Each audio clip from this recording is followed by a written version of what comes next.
Assalamualaikum warahmatullahi wabarakatuh.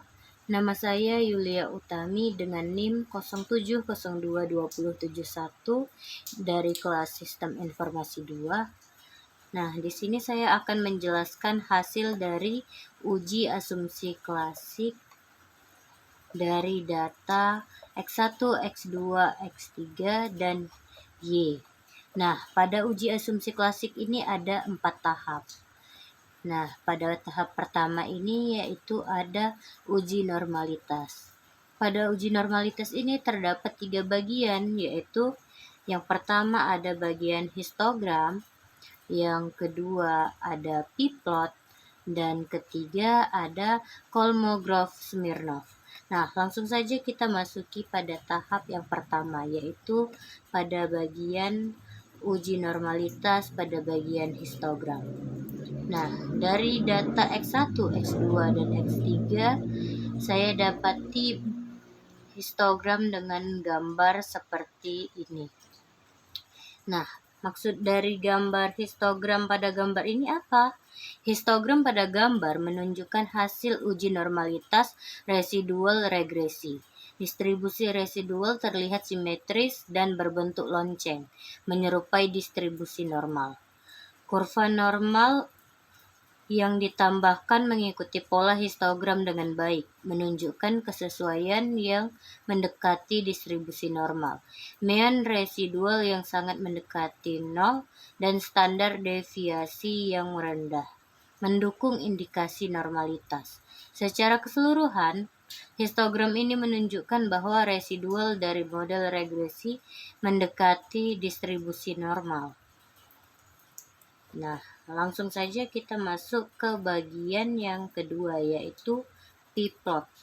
Nah, di sini kita lihat p-plotnya seperti gambar ini.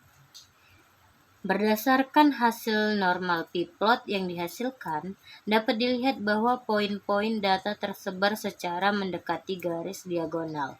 Ini menunjukkan bahwa distribusi data kita mengikuti distribusi normal.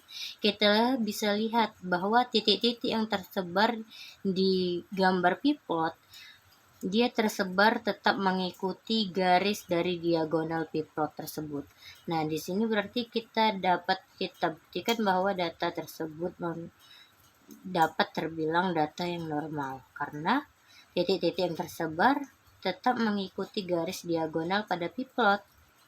Nah, adapun yang ketiga, bagian yang ketiga yaitu Kolmogorov-Smirnov. Nah, pada bagian Kolmogorov-Smirnov ini kita dapati hasilnya 0,176. Dari hasil Kolmogorov-Smirnov ini berarti dalam uji normalitas pada uji asumsi klasik memberikan indikasi tentang kesesuaian distribusi data residual dengan distribusi normal.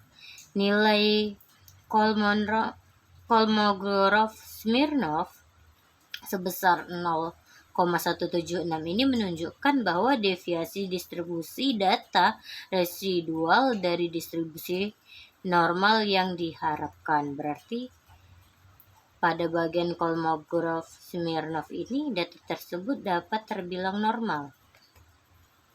Nah, selanjutnya ada tahap uji multikolinearitas.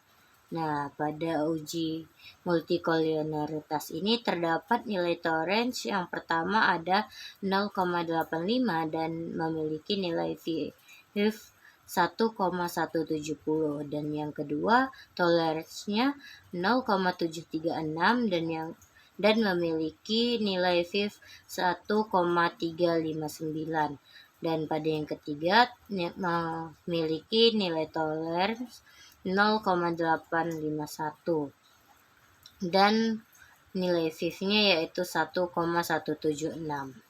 Nilai-nilai tolerance yang semuanya berada di atas 0,1 serta nilai-nilai VIF yang semuanya ada tetap di bawah 10 menunjukkan bahwa tidak ada masalah multikolinearitas yang serius dalam data tersebut.